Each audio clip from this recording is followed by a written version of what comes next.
Yeah. Yeah. Okay.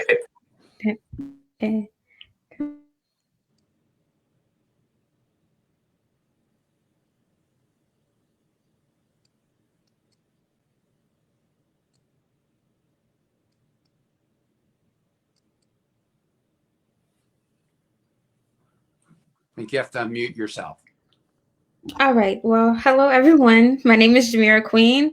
I'm from Baltimore City. I'm 18 years old and a senior in high school in the Baltimore City Public Schools. I'm a senior at Poly at the moment, and I'm a representative of many organizations across Baltimore City. I represent the Healing Youth Alliance, which is a mental health program in Baltimore City where we just present all across the city, even the whole entire state, actually. And we just teach about mental health and how to connect mental health providers with the youth in Baltimore City. So, and also representative of the Heart Smiles MD, which is a nonprofit organization. And I had the pleasure of meeting Miss John King before at the Healing City, at the Healing City Summit, and I actually won a contest for the Joel Gamble Foundation. I don't know if you remember me, but I remember you, and it's such a pleasure to meet you, Mr. Chris Van Houten. So, would you all please feel free to introduce yourself? Well, thanks, Jamir. I'll briefly introduce myself. Let me first thank you for these introductions, and really thank you for all your focus on educational equity and the work that you're doing with the Healing Youth Alliance. And congratulations in advance on your graduation this year. And I'm just pleased we can gather here both during Black History Month and Public Schools Week to talk about public education and equity, because even before the pandemic hit, we know that there were very deep inequities in our public school system that we need to address. And those have been exposed even further by the pandemic, as so many other inequities in our society have been even further revealed. So I'm looking forward to the discussion tonight as to how we can deal with the public school equity gap. And really pleased that we're here with our terrific former Secretary of Education, John King, and thank him for all his leadership and work. And Mr. Joel Gamble, thank you for all you've done to bring more attention to this issue and what you're doing in the classroom, and look forward to your guidance. So let me, I guess, turn it over to John King, and then we'll go around and turn it over back to you, Jamira. Perfect. Thanks, Senator Van Hollen, and thanks, Jamira, for moderating the conversation. And you did a phenomenal job at the Healing City Summit, so it's good to see you again. And Joel, thanks for all you're doing for students, and excited to be in conversation with you again. And I'll just say the only other thing I'd add in terms of introduction is that I started out as a high school social studies teacher and middle school principal. So when we talk about education equity, I think about it as a policymaker, but also as someone who is in the classroom and in schools every day. So I'm looking forward to the conversation. Joel? Hey, everybody. Joel Gamble here, special education teacher, CEO of the Joel Gamble Community Youth Outreach, and former NFL player of the Philadelphia Eagles, Cleveland Browns, and the Tennessee Titans. I'm excited to be here today. Jamira, were you a recipient of a computer or a scholarship? Which one? Computer. Okay, all right. So there we go. So now we're talking about bridging that technology gap. So Jamira, and you were at Poly. So I remember now. I had on my shades that day. So yeah, that's exciting, and I'm looking forward to this conversation. Thank you all so much. And I'm also looking forward as well. And I want to share my lived experience in Baltimore City Public Schools, because I've been in Baltimore City Public Schools my whole entire life. And there has been a lot of good things and bad things. And I can see the difference between like schools in the county through the city, and even schools in the city, from my school to different schools in the city. So thank you all so much. And we want to get straight into the questions, so we won't waste any time today, because the conversation that we'll be having will be very important. So, from the federal government to the nonprofit sector to the classroom, you all have different perspectives and experiences when it comes to education and equity. Based on each of your roles, could you speak about the biggest roadblocks in making our our education system more equitable for today's students. And we'll start with Mr. Gamble. Okay, so I would feel it's several different topics that I would like to touch on for that question. And first, I would like to talk about the school facilities. If we walk around Baltimore City and we actually take a look, outside look at the facilities that these kids are going to school in, can we truly say that it's equitable for education for everybody? If we take a look at these schools and they're older than myself and maybe even my parents, without any heat, without any air condition, without water, proper water to drink. And then even with COVID, we know that, with the restrictions that need to be put in place as far as ventilation systems and things of that nature, our schools in the inner city are light years behind some of these 21st century schools. And then we talk about standardized testing. And how is it standardized if some of these kids aren't even receiving the basic needs and the facilities that they're going to school in? So that's one topic I would touch on. I will also talk about funding. When we talk about funding, there's several things that I look at. Teachers' pay. We have teachers that are working 2 and 3 jobs just to make ends meet. They have to pay student loans. And so are they really truly in a mental capacity or mind state to actually teach our kids properly when they actually have to make ends meet themselves? What about more male teachers in the school system? I see myself as, a diamond in the rough when I'm working in the school system.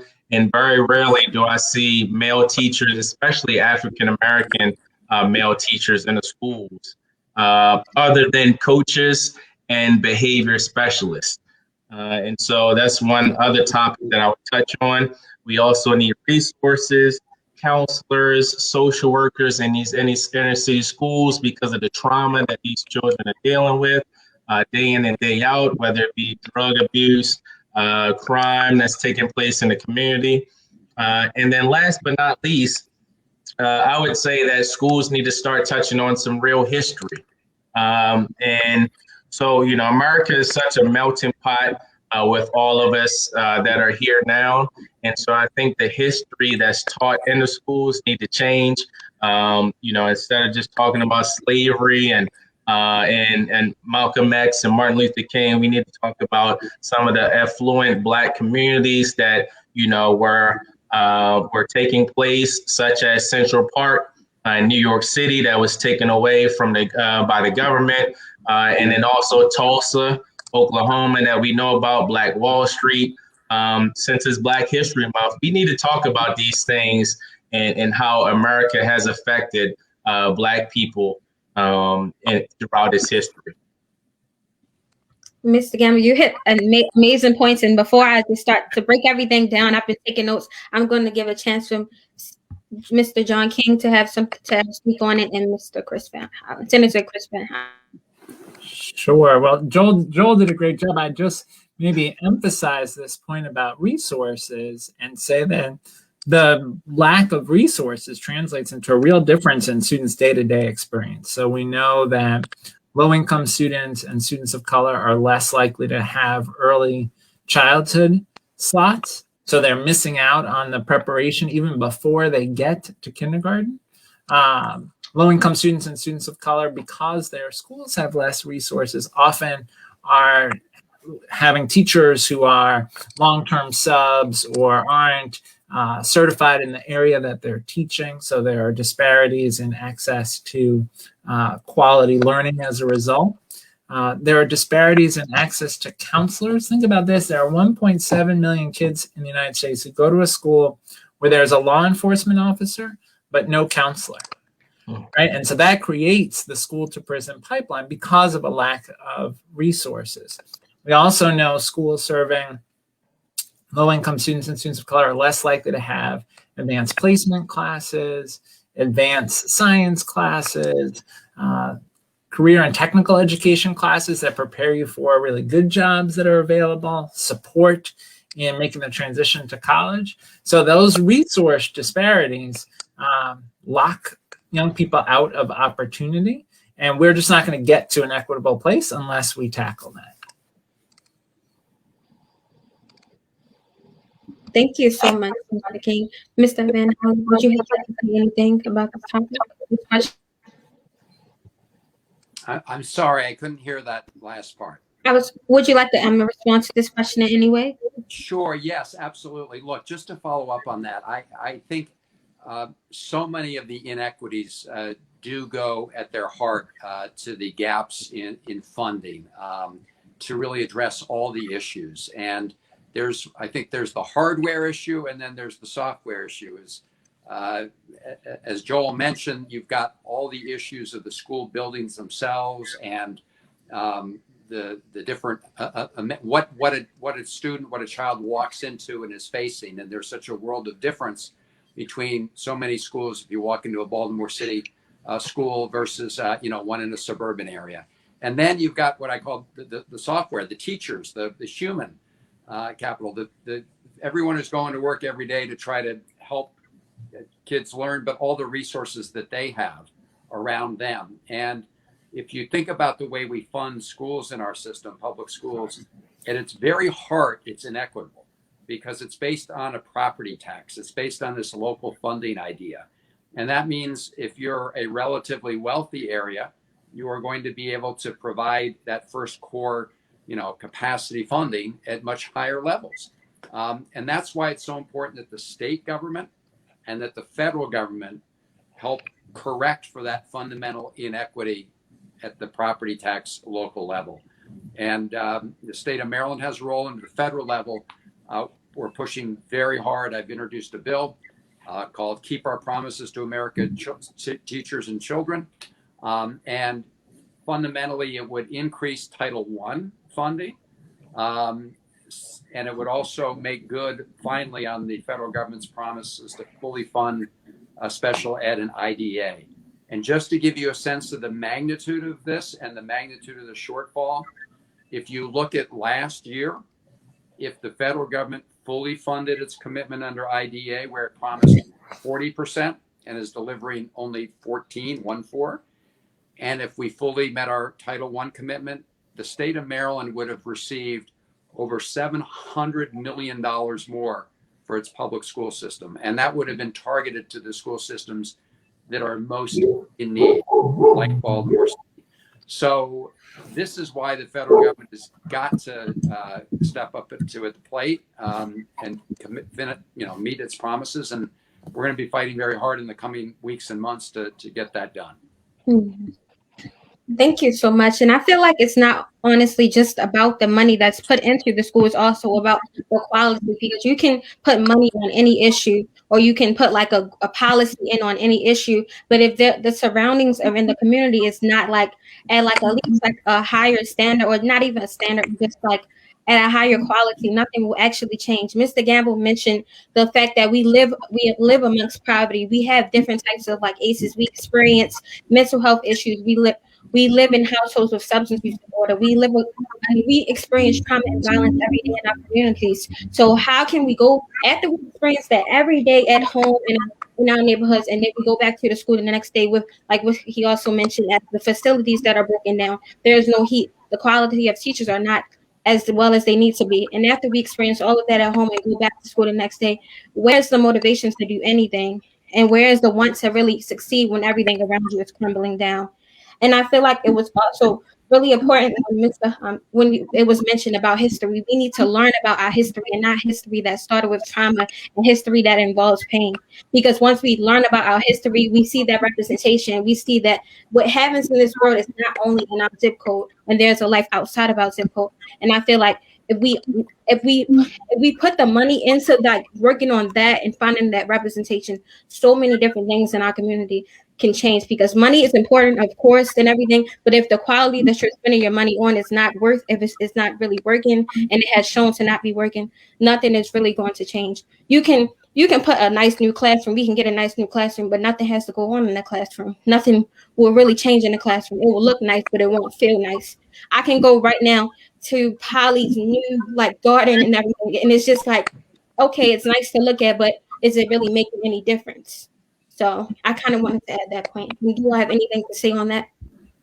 Well, let me just really quickly add to that, and then obviously I want to hear from our other participants here. I couldn't agree with you more that the resources need to be combined with a better model. And I am a believer in the community schools model. I'd be interested in the other everyone else's thoughts on that, because it attempts to address anyway some of all the issues you're talking about when a student's coming to school and trying to learn, but all these other things are going on in that student's lives with their parents or whatever, or whether there are, issues of hunger, all sorts of issues that impact the ability of that student to learn.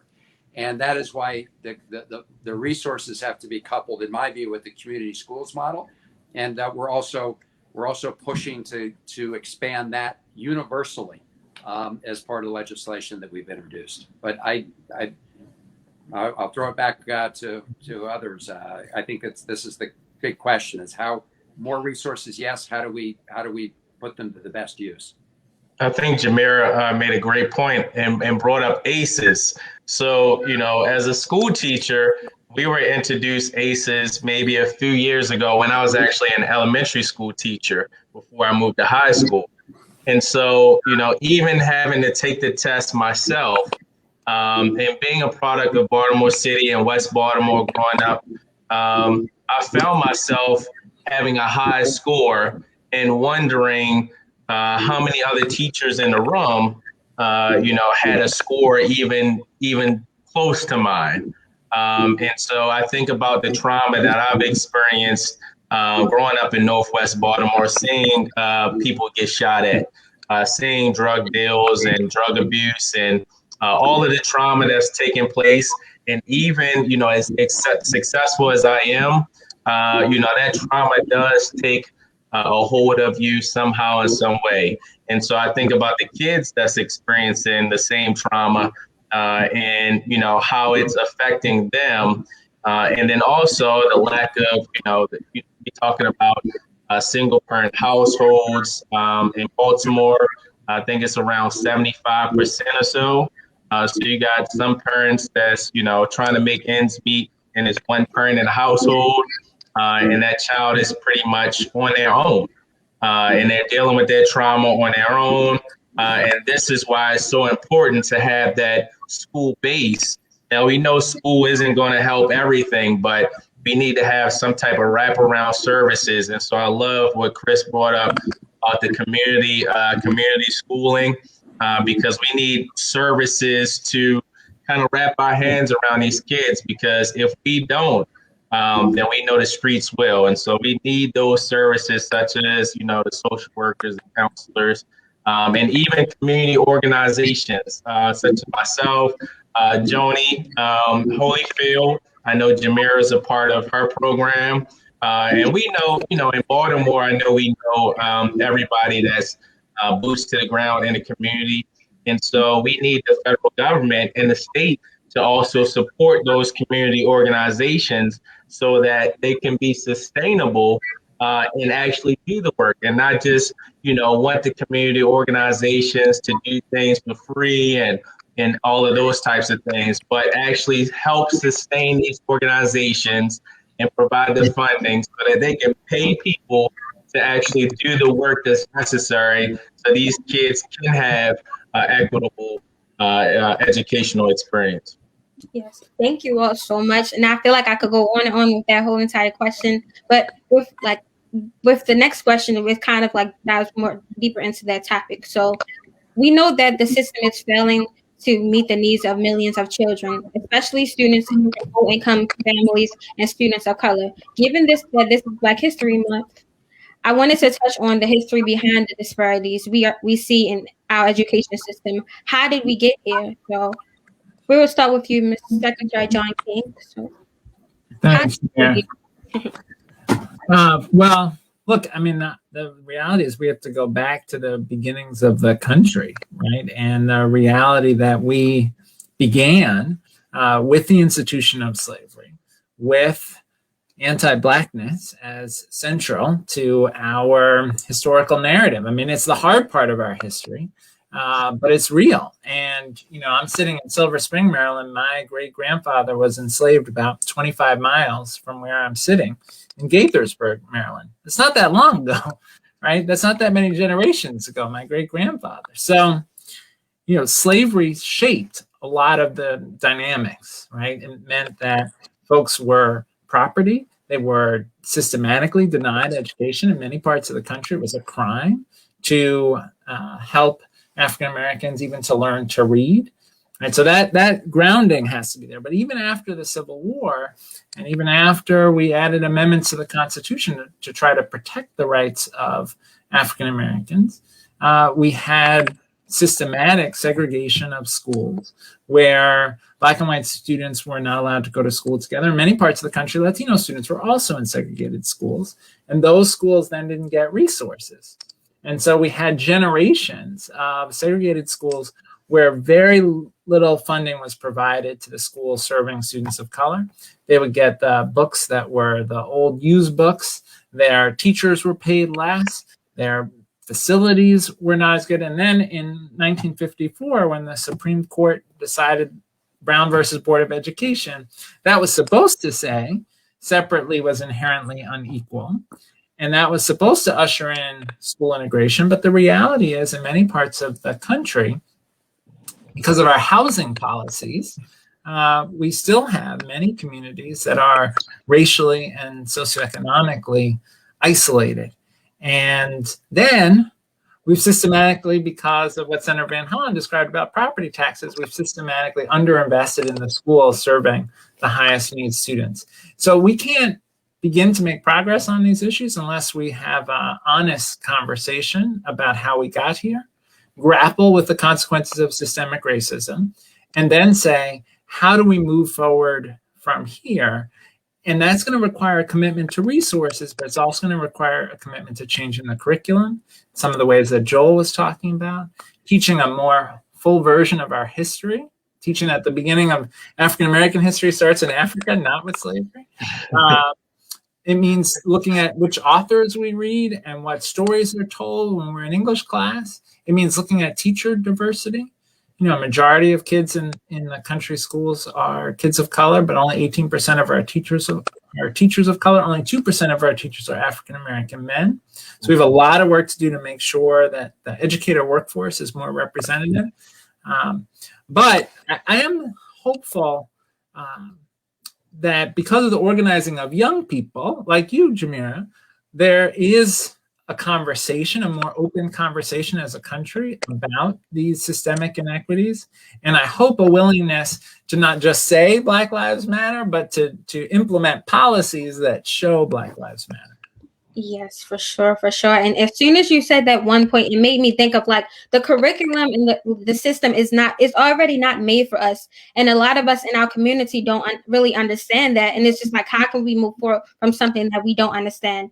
And then when I immediately thought of like the way the system just passes us on. Everything that we go through and have been going through for so long, it has become normalized. We've been living in a system of poverty. We've been living in a system where everything is just so like unequal. It's just like so messed up to the point like we don't really realize really what's going on. And that's all from history. Everything that happened in history from like just I could talk about like how it had the huge effects on mass incarceration. And then for mass incarceration, our parents have been locked up. And for my parents being locked up, we're now being raised by single parents. And then single parents are raising more children to become single parents. And the whole system just repeats itself. And like it is a big cycle, a huge cycle. And it never really ends. And it's just like once that issue has never been healed or never been like even changed, and it has been going on for generations, nothing really changes. It leads to a decrease in like your living situation, like your mental health goes downhill. And then from there, it's just like so many things mess up with that one issue. And it all started with history,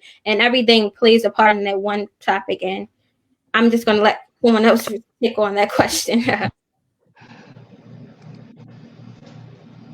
Senator Van Hollen, do you want to go? Well, absolutely. Well, look, I agree entirely with everything that John said about this. And you're saying this is all interconnected.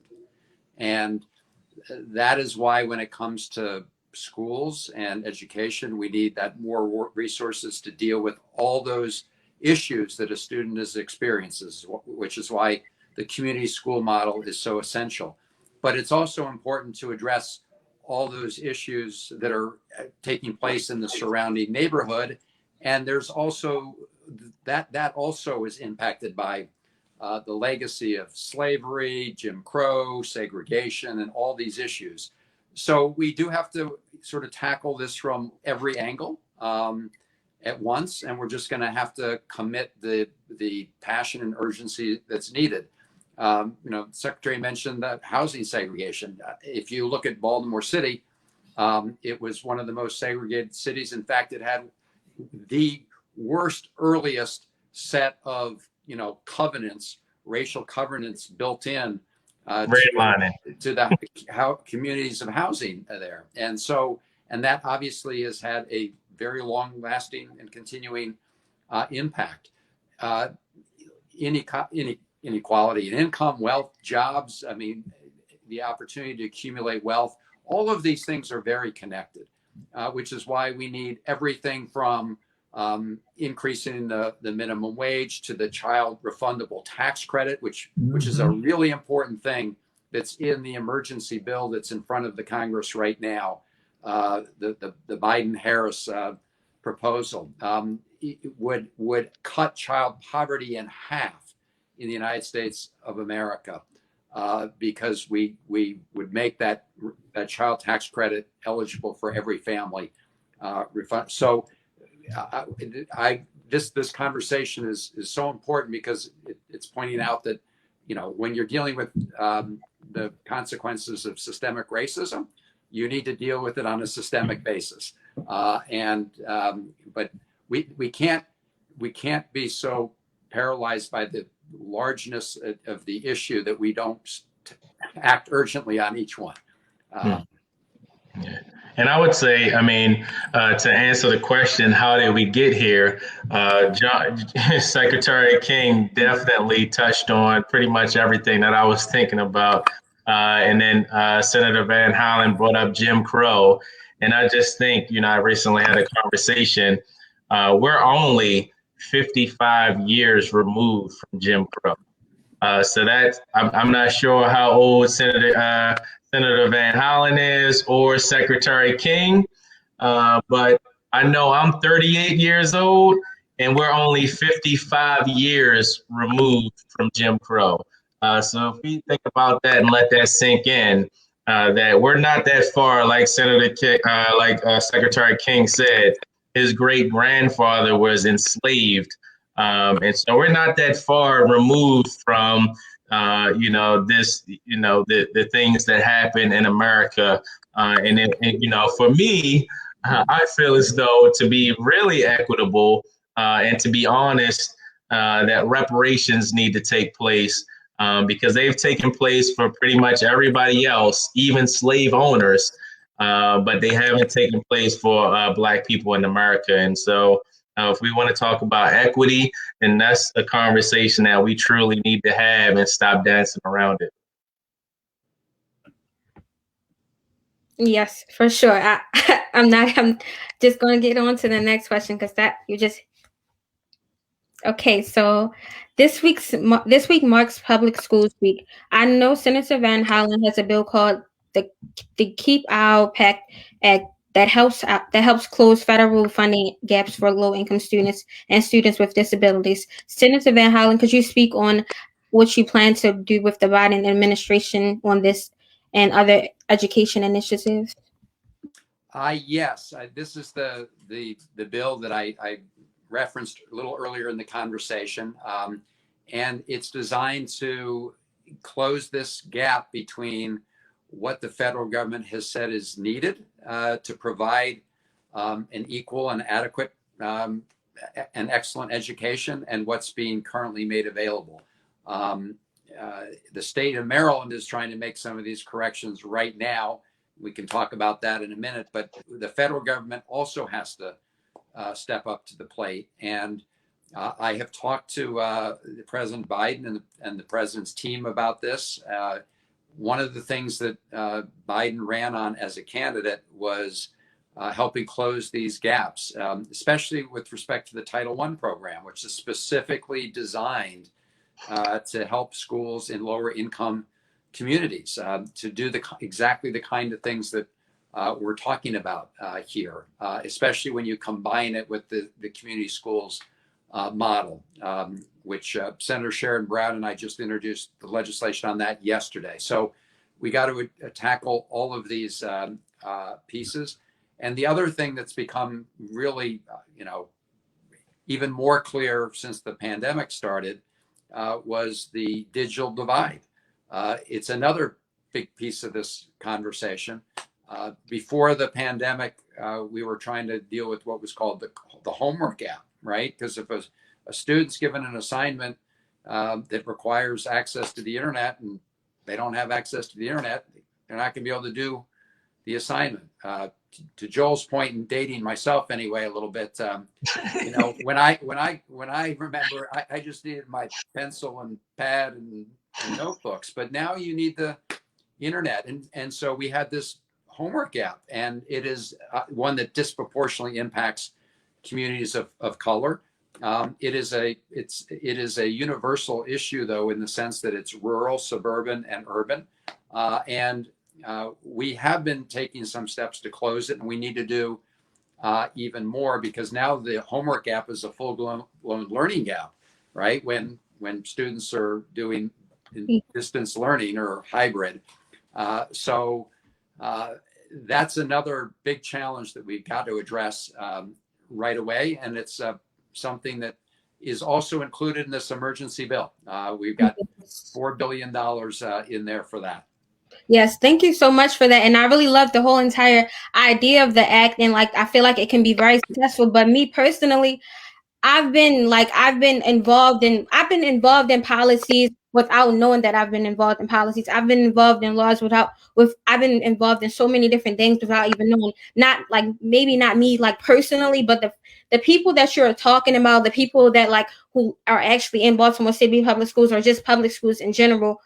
Are they being involved in those conversations? Because you can help anyone, but if they don't really if you can help anyone, but it's like are you helping us and also talking to us about these issues? Because you can also get the outside perspective, or you can get the perspective of people living through it. Me personally, I sit at tables. I make myself available so I can sit at tables, and I try to educate myself so much that I can have those conversations and I can use my experience to change my community. And I feel like it's so important to have us at those meetings and have us at those meetings, and also the different broad of a different broad of just different people at those meetings. Maybe people who are graduated, who are living in those schools, who are working in those schools, who are at those schools. I feel like it's important to have everyone on that act and having that conversation, because we need to be there. You're making changes about us and about us that's going to affect us without us there. And I want to hear do you have any plans with having us actually having having the conversation, or just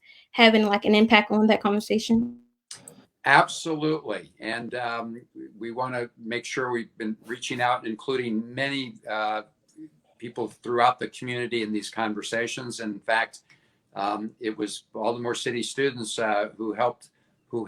We were lobbying Comcast, and they were pushing Comcast on the issue of internet speeds, and they changed their national policy as a result of the students' efforts and at the grassroots level pushing, and us pushing, and others pushing. So absolutely, I think that it doesn't make sense to do policy if you're in a vacuum and you're not in touch with lives and students whose lives you're directly trying to influence. But these are discussions we've had with organizations that also represent justice groups, teachers. All the things we do is based on input from them, and we welcome input from everybody. Thank you so much for that. I just wanted to really make sure that was kind of a part of that whole entire like act and everything, because I feel like it's really important just to have us at those tables and have those conversations. And I think it needs to be broadcast more to our community so we can know that something is actually being made, some changes are being made as we speak. And I feel like that is really important.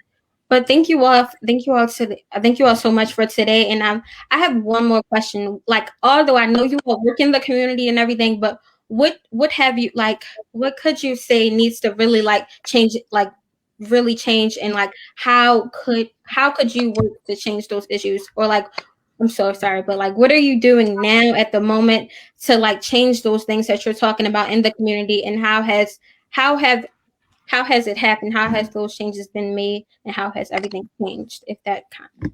Yeah, no, that makes sense. I mean, one thing that's hopeful, and it sort of combined with what Senator Van Hollen described could be very impactful, is that we just had the Maryland General Assembly override Governor Hogan's veto of the Blueprint for Maryland. And the Blueprint for Maryland was built over a series of years through conversations with students, with families, with educators, and is a plan to get more resources to the highest needs districts in the state, particularly Baltimore City and Prince George's County.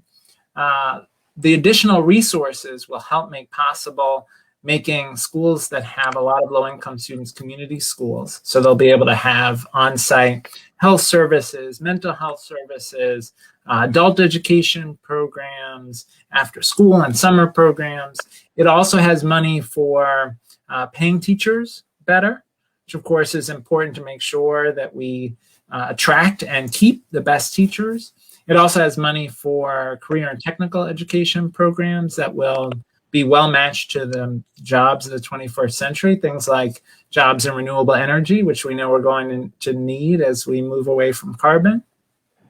So there's a lot of opportunity in that blueprint to do a lot of good things in Maryland schools. And then if we could add to that the funding that Senator Van Hollen is fighting for community schools, for Title I, and for special education, we could see an entirely different experience for students over the next few years. So that's a reason to be hopeful, but we got to keep working. We got to support Senator Van Hollen as he fights for that legislation. And we've also got to explain to people that we have to make up for what's happened over the last year. That the last year has been hard for kids academically and socio-emotionally. For kids to be isolated from school, isolated from friends. So we have a lot to make up for, to make sure that students can stay on track to success in college and careers. Yes, thank you so much for that, Mr. John King. Mr. Gamble, do you have anything to say on that one? Yeah, sure. I mean, over the summer, our organization has been able to donate over 150 technology devices. Jamira, who such a blessing to see her on here and so outspoken and already invested in the community. Such a pleasure. And I didn't know that she was invested so much in the community. And I happened to, our organization happened to be able to choose her to get a device, a laptop, for this school year. So that's one of the things that we've done thus far. We're also partnered with Comcast to provide internet to several families over the course of these upcoming months. And then also we've currently started an initiative to provide PPE for teachers and students going back to school next month. And so we've been boots to the ground since 2013, trying to provide resources to students in inner city schools and in inner cities, period, whether those resources be sports leagues, whether it be, things that they need for school. But we want to provide as much as we can for students to be successful, whatever they may look like. And so we've been blessed with partnerships with other companies that have seen that we've been giving. And so the computers actually started off with one company, a guy by the name of Michael Haney, who works for Maryland Hospitality Training Center. He actually saw that we gave out 70 devices, and then he said that he wanted to give 10 computers. And so once, he donated 10 computers, then other health organizations saw that we were donating them to students. And so they jumped on board. And then it was kind of like a trickle down effect of everybody seeing the good work that we were doing. And that's how we were blessed to be able to donate 150. And so, hopefully more companies, more organizations, more folks that have the funds do see the good work that we do and trust us to, donate to our organizations so we can continue to give back to students such as Jamira so that she can continue the wonderful work that she's doing and hopefully take my place because I'm going to get old. Thank you all so much, and I really appreciate all the work that you all are doing in the community, and even just in the whole entire country up with the public school system, or just really all the work that you all are doing is going to it's already happening, and it's having a huge effect on us, and it's for the better. So I just wanted to say thank you, and then just me as a Baltimore City Public School student who has been in Baltimore City Public Schools her whole entire life. I feel like it's just so important to have these conversations and also make changes. I see different things, I see things on a daily basis, and I feel like, okay, I'm kind of getting a little, this, but okay, I feel like when I think of Baltimore City Public Schools, I think of the good and bad. Sometimes there's the bad usually outweighs the good and everything, but there's also good things about Baltimore City Public Schools, or just public schools in general, the community that is there and everything. But I feel like we lack resources and we lack understanding. When Mr. Gamble brought up trauma and everything that we face in many communities that have public school students, is kind of a big issue because it's not talked about. We live amongst violence, we live amongst trauma on a daily basis, and then have to go back to the public school system. And it's just everything has become so normalized to the point that we don't even understand what is affecting us, or how it has affected us, because we have we've been around it for so long and it has been normalized. And I feel like that is such a huge issue. And it's if we don't understand what's happening, or it's just don't even have an emotional response to it anymore, to the point it's just what are you learning from? Are you learning from it? Are you healing from it? And how can we move forward? So I feel like it's so important to have the Education Act with Mr. Van Hollen, and also just the work that you all are doing, because I feel like that would just change the conversation around many different issues, and it can change public school systems for the better. And me personally, help me change school systems for the better, because I plan to become a social worker when I get older. And I feel like my idea of what I want to do when I get older is kind of going to change even more, but it's something around mental health. So yes. Well, let me just say, Jamir, you are an inspiration to us all. As Joel said, we're counting on you and your generation to do a lot better job than we have. But the challenges are huge, and we've talked about them this evening, and they're interconnected, and they're based on our historical legacy that we've got to tackle head on. But there are also so many good things that are happening at the same time. There is reason, I think, for hope. Joel Gamble's organization is doing so much good in terms of getting those computers out there, connecting people. Secretary mentioned the state of Maryland. The legislature overturned Governor Hogan's veto of the Kirwan Commission legislation. That will be a lot more resources and some of the policy changes we mentioned. And at the federal level, we have reason for hope with the Biden-Harris group, and now I think a majority in Congress that is focused on trying to get more of these resources and to community schools. So you really put your finger on the challenges, because when you walk into a school through the school doors, it doesn't mean anyone can leave behind all the other issues. We have to do the best we can to make sure that students have a support system in the school to address those issues. But obviously, we also have to work outside the school walls on all these issues. And so thank you. This has been, for me, a great conversation and learning experience. And thank you all so much as well for being a part of this. And we, to your point, Shamir, we'll continue. We'll stay in touch and welcome everybody's continuing ideas here. And when's your graduation? We have not had an actual graduation. We don't have an actual graduation date yet, but the last day for seniors is May 21st. But they don't even know if we're going to have a virtual graduation or a physical graduation. But, yeah. All right. Well, thank you. Yeah. So.